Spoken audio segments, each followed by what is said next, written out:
প্রিয় অনিমেষ, কেমন আছো?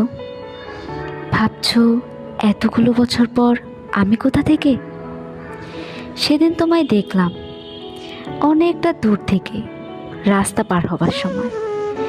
গায়ে একটা হলুদ পাঞ্জাবি, হাতে বাজারের ব্যাগ, চোখে মোটা ফ্রেমের চশমা দেখলাম একটা। বেশ সংসারী লাগছিল তোমায়। তবু চিনতে এতটুকু সময় লাগলো না।